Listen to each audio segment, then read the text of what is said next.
Hey, what's going on, you guys? Jamie here, and I really wasn't even anticipating doing this video at this time, and I don't want to steal any thunder from this upcoming week's Mirrorless Minutes episode with Olympus visionary Tracy McGlasky and Olympus trailblazer Alex McClure, two good dear friends and fellow teammates on Team Olympus. But an opportunity was afforded me to put this video together for you guys. And so I'm sitting here in my completely messy room, messy as it always seems to be. I've got a table in front of me, which you can't see right here. I've got the camera strategically angled so as to prevent you from seeing the table.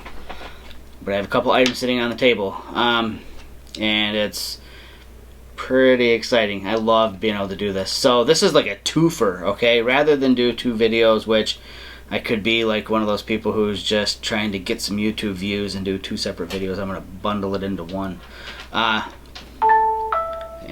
I'm still getting notifications from all the news coming out of Photokina. It's been madness, and if I haven't responded to your questions yet, just give me a little time. Still playing catch up. It's been pretty hectic, and I'm pretty overwhelmed with the number of people who are reaching out to me for answers. It's pretty cool. It's a pretty humbling experience.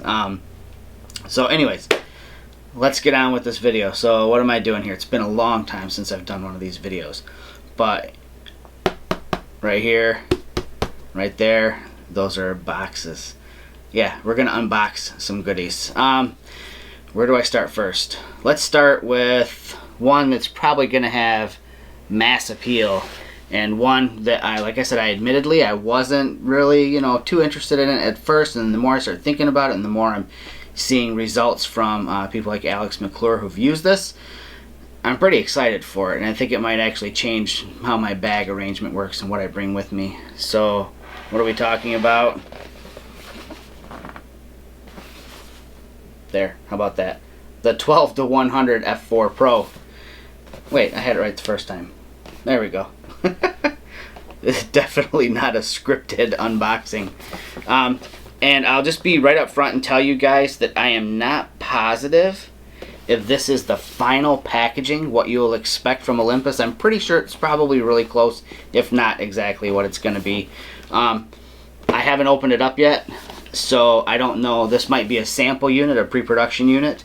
I can tell you that looking on this box, well, there's a serial number, so maybe it's a production unit. Shipping on these is going to be pretty quick, so there's a very good possibility that this is a legit production unit. Now, I will admit also that I am not the first person to use this lens, I'm sure. I don't know for a fact, I don't know if that is a fact, but I'm guessing I probably am not.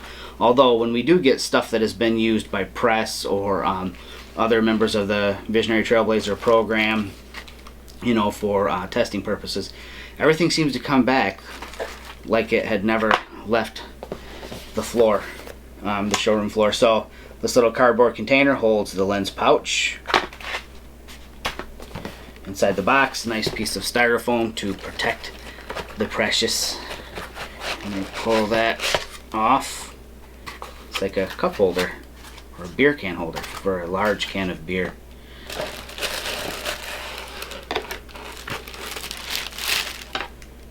And at the bottom of the box is just the other piece of foam. Put that back in there. Lens hood wrapped in foam. This is probably brand new. I honestly don't think that this has ever been out of the packaging. The way it's looking so far, it looks like OEM packaging, or like right from brand new. Wow. Okay, smaller than I thought it was gonna be, which that's not a bad thing. Let me put some of the stuff back in the box, stuff that I'm not gonna keep in my bag with me, because this is going on a little field trip for the next week with me, doing some shooting here in Michigan, a few projects I'm working on. So let me set that down.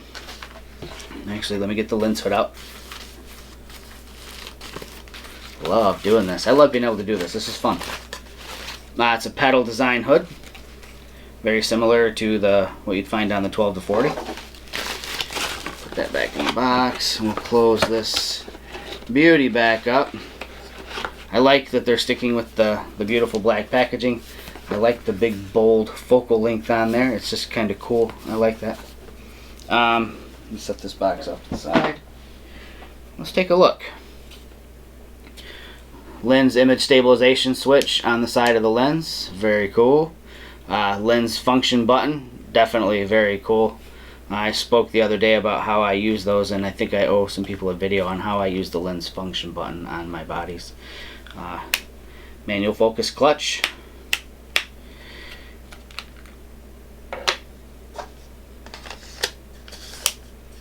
Oh wait, what is that? Ooh.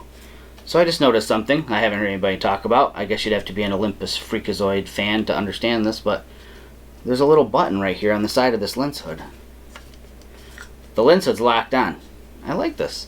Little push button to release it.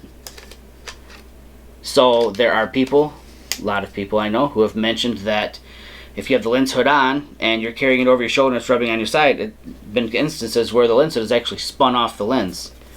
Not anymore. So this lens hood actually locks onto the lens. So let's extend this out and get a look at how big she is. Still not very long. Should I compare it to another lens? Let's see. Let's compare it to... How about we'll compare it to the 14 to 150 and the 12 to 40. Let's do that. So 14 to 150, 12 to 40. Sorry for showing my butt. That's what you got to put up with me. There we go. Alright, so 14 to 150. Let me pop this lens hood off here. Holy smokes. What's the deal? My lens hood seems to be stuck. There we go. Hasn't been off in a while. Now I gotta get the lens hood back on. There we go. Alright, so 14 to 150, 12 to 100. Definitely much different in size. But, you know, we're at f5.6 on this end, and as wide as it goes is f4. Constant f4 all the way through with this one. Extended all the way out. Extended all the way out. Actually, like crazy similar in length to one another. Maybe I'll have to reposition the camera so that I can set these on the table side by side so you can see that. There we go. Hopefully there's enough light here. Alright.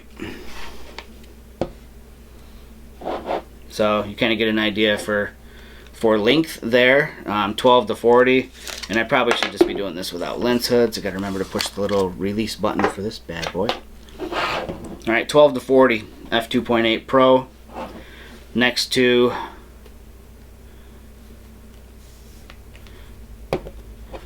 the 12 to 100. Gives you a little bit of an idea for size there.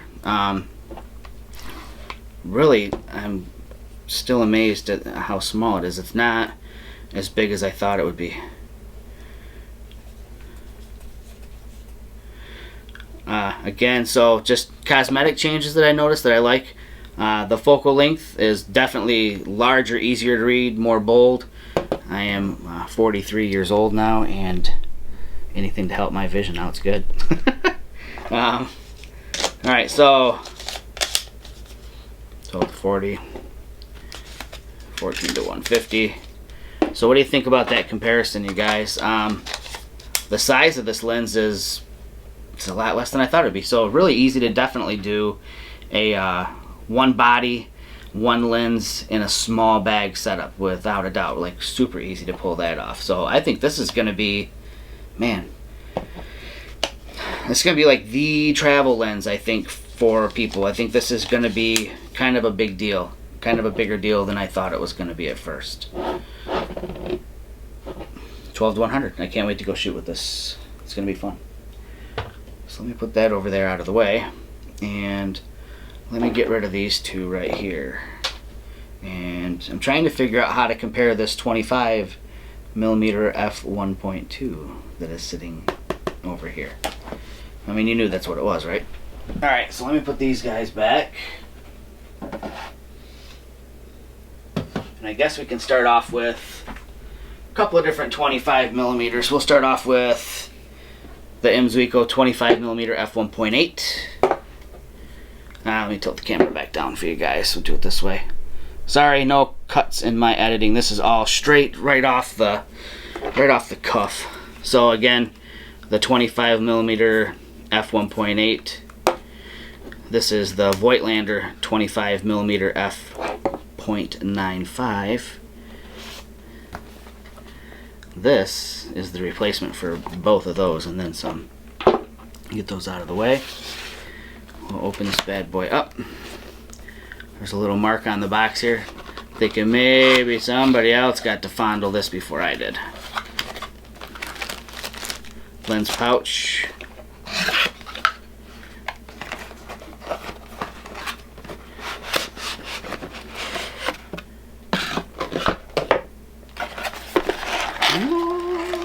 Ooh. Lens hood. That's a lot lighter than I expected. That's a good thing. It's not a bad thing. Get this lens hood out of here.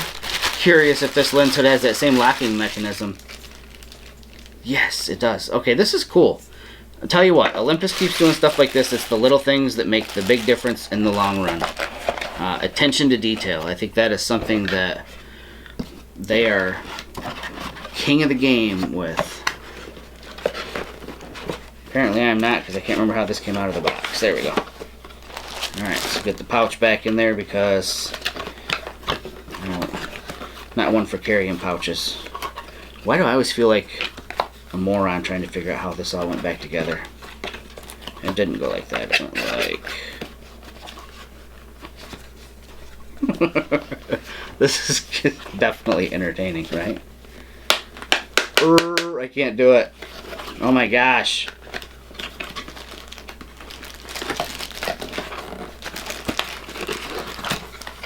Good Lord. They need special instructions for the box for people just like me. I'll put this box off to the side over here. Alright. Lens function button. That's good to have. I can't wait to see this.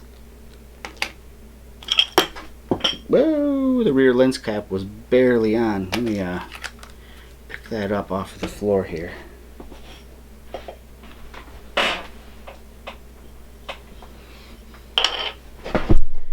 Oops, knocking the camera around. Alright, let me put that back on nice and snug. Alright, so the front element is definitely a lot smaller than what I was expecting on this lens. For some reason I was expecting just a humongous light gathering monster, but it's not. It's actually, and that's good though. I mean, that's very good as far as I'm concerned, just because, oh, that's slick. Okay, I got something else to talk about. That's good because less glass exposed is better for Jamie. I'm a lot less likely to damage it. Alright, so what did I notice that I thought was kind of cool? Well, I know that there's been mention of the hyperfocal scale, the distance scale here on the lens, that it's there. But what's cool is it's always present, you know, so it's not hidden behind the focus clutch. I don't know why that's cool to me, it just is. What else can I notice about this lens? Again, you know, sticking with the bolder font, so you can actually tell what on earth the focal length of the lens is. Lens cap is slightly different, something about it I can't quite put my finger on, but I'm really digging the locking mechanism on these lens hoods. Again, it's the little things make all the difference to me.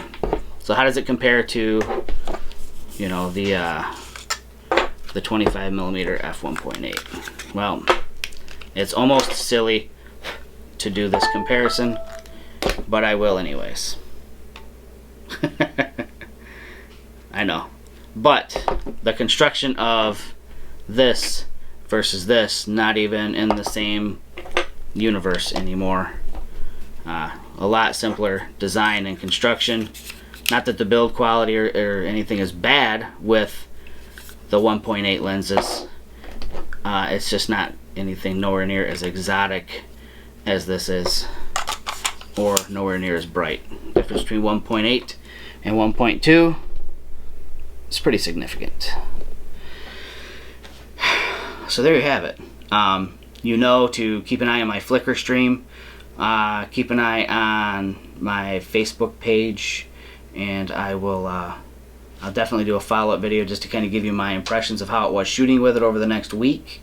And like I said, if you want to see sample images, swing on over to Flickr and check those out. And do not forget, next Wednesday, you need to tune into Mirrorless Minutes and watch as Mike Baining and I welcome on Tracy McGlasky and Alex McClure to speak with them about their experience with these two lenses.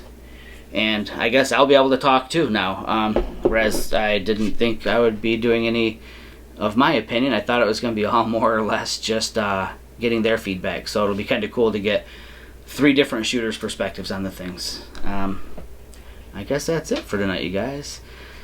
That's it. Unboxed, and I am headed out the door to go shooting. I'll talk to you guys later.